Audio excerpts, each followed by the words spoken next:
Good morning, everyone. So happy that you have joined with me together in this time of Bible study as we search in God's Word for unchanging truths for changing times. In 1984, the New York Times ran a story about a man named Victor Fimia. Victor had been arrested in Santa Rosa, California for panhandling. Now, you may wonder how a story about a vagrant in California ended up being in the New York Times. Well, it turns out that while Victor was incarcerated, the jail keepers at the Sonoma County Jail ran a background check on him and find out who he was. All they had to go by was his name. He didn't have any other identification on him.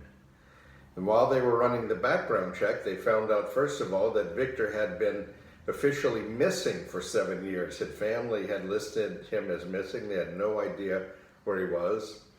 But the second thing they found out about Victor absolutely shocked them. They found out that Victor was the heir to a large family fortune. He was heir to an inheritance of several $1 million, and he didn't even know it. Victor was out on the street corners begging for spare change without realizing that he was heir to a great inheritance. Now, the Apostle Paul had a similar concern about us as Christians, that we might be out in the world begging for the world's crumbs without realizing that we are heirs to a great inheritance as members of the family of God. And so I want to read to you what he wrote in the book of Galatians. This is from Galatians chapter 4, verses 4 through 7. Paul writes this.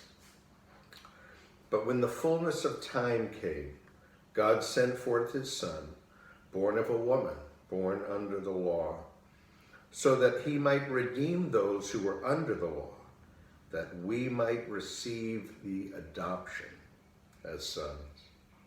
Because you are sons, God sent forth the Spirit of his Son into our hearts, crying, Abba, Father. Therefore you are no longer a slave, but a son. And if a son, then an heir through God. I want to point out to you a few things that Paul says this morning in our text that are of great significance to us today. He says in verse 7 that you are no longer a servant, but a son. Of course, Paul's using son generically there. Sons and daughters, men and women. There is no difference in the family of God.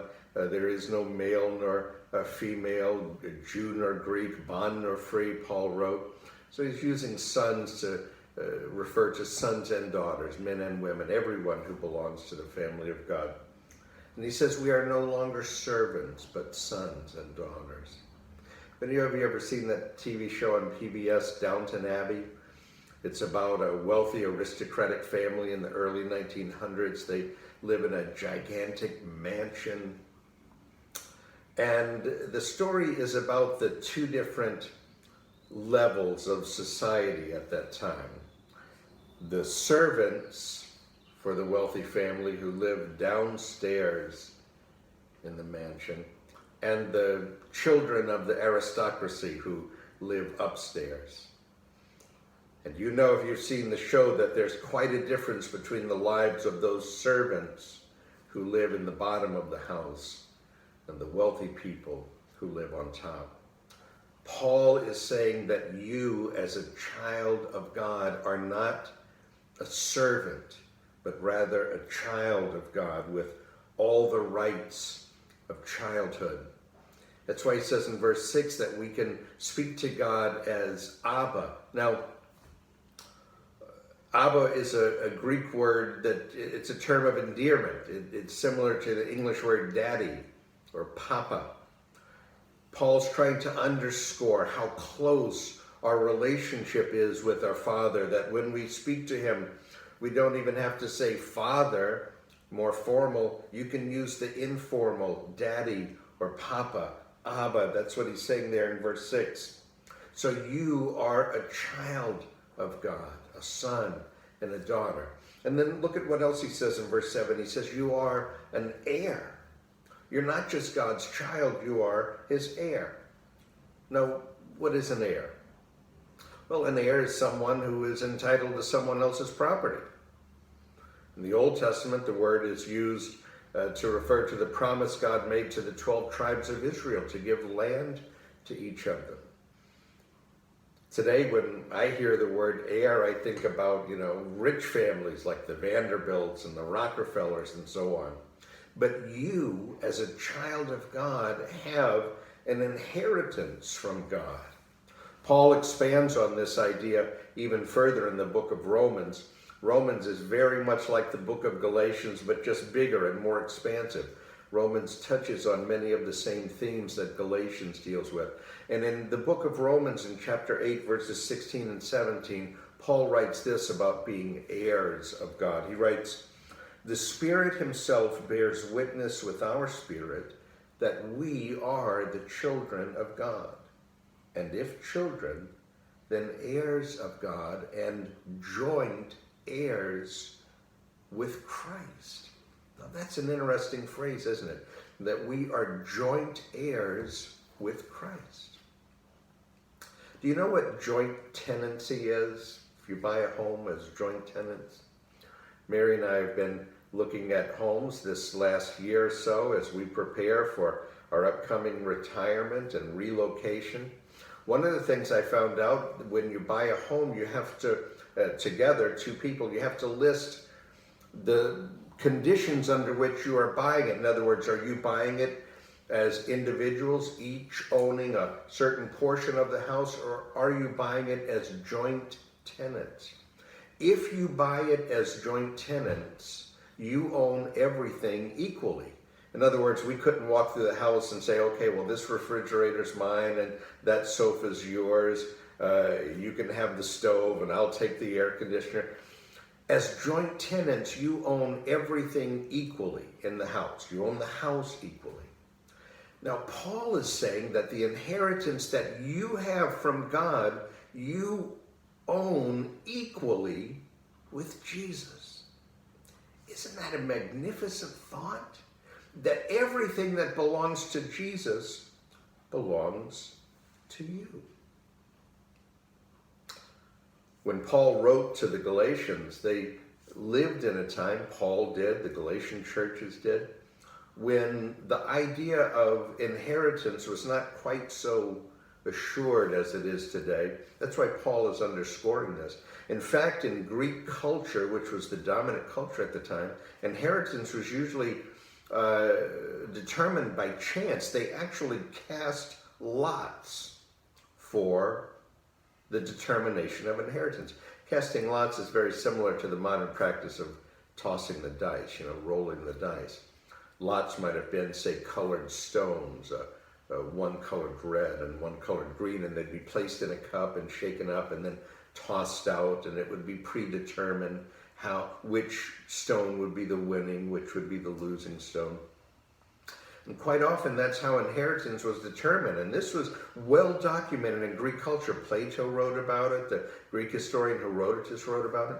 So Paul is underscoring this because he wants them to know that their inheritance, their joint inheritance with Christ, has not been left up to chance. This isn't something like the old Ed McMahon sweepstakes. You'd get those envelopes in the mail, and on the outside it would say, you may have won $1 million. But then when you open up the envelope and look inside, you see you haven't won anything at all.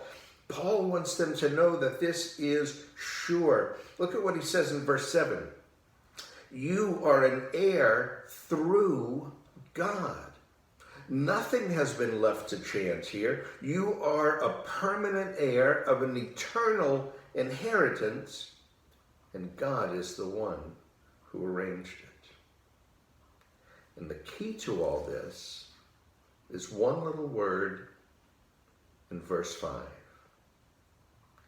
And it's the word adoption. Look at what Paul says. You have been placed into God's family by adoption. Adoption, even today, legally places a child into a new family.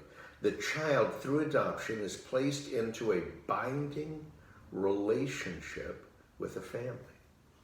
We had a precious couple in our church some years back who adopted a beautiful little boy named Sammy. They thought they weren't able to have children of their own, and they adopted this little boy, and he came into their family, and he is in every sense a member of their family. Legally, morally, ethically, in every way you can imagine, he is part of their family now. They later had a child of their own biologically, but there is no distinction in the eyes of the law between those two children.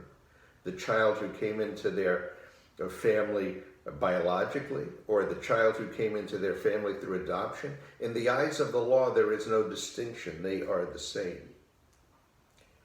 Paul says that everything that belongs to Jesus belongs to you, because you, as a child of God, have been adopted into the family of God.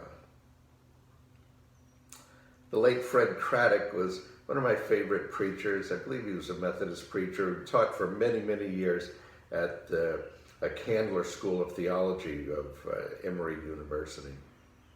And I remember hearing Fred Craddock tell a story once. He was on vacation with his wife in the little Tennessee town of Gatlinburg. I believe it was their anniversary. And they had gone out to dinner one night at this quiet little restaurant, and it was just the two of them. They were hoping to have a romantic dinner for their anniversary. And as they sat down at their table, they noticed this elderly man who was going from table to table and just talking to people. And Fred Craddock whispered to his wife, I hope he doesn't come over here. They were really hoping to enjoy the evening, just the two of them.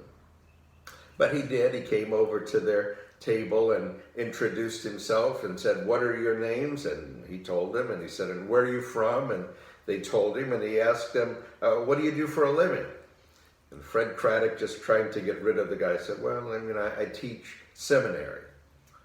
And the guy's eyes lit up, and he said, "Oh, you teach preachers, huh? Well, I've got a story I want to tell you." And Fred Craddock said that he just groaned inside because he thought to himself, just what I need, another preacher story. But the guy sat down and began to tell them his story. He said, "I was born not far from here, up in the mountains. My mother wasn't married when I was born. This was the 1930s, so you can imagine that I had a hard time. All the kids at school made fun of me. Everywhere I went, I could see people's eyes on me." He said at school during recess and lunchtime, I would go off and be by myself because the taunts of the children and the names that they called me, it was just too much to bear. He said, I knew that everywhere I went in that little town, people were wondering who my father was. He said, one year we got a new preacher at church. I was 12 years old, he said at the time.